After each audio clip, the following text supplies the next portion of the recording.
ривояти кришна ва дарёе ки роҳ кушод. як замонҳо дар ҳиндустони қадим подшоҳи бадкирдоре бо номи камса зиндагӣ мекард.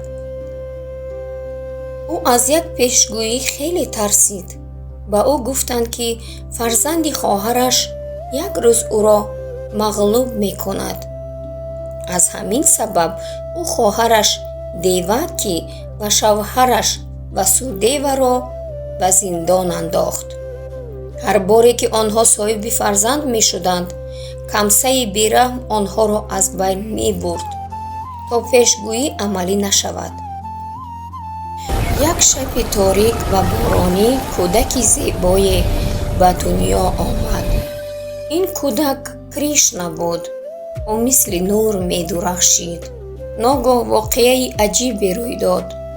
дарҳои зиндон худ ба худ кушода шуданд. занҷирҳо аз дасти падар афтоданд. посбонҳо ба хоби сахт рафтанд.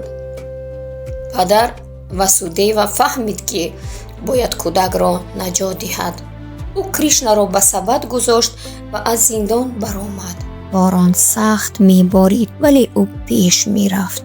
вай ба дарёи калони Ямуна расид. дарё пур аз об буд ва хеле хатарнок менамуд. аммо вақте васудева ба об даромад, мӯъҷиза шуд. обҳо ором шуданд ва роҳ кушоданд.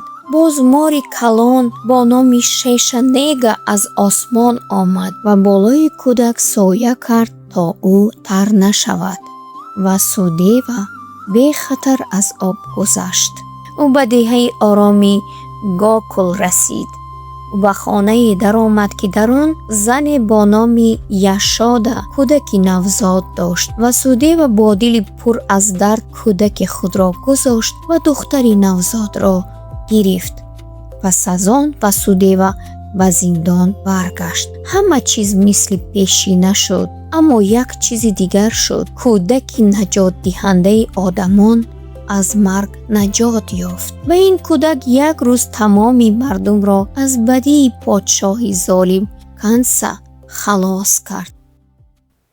поёни ривоят.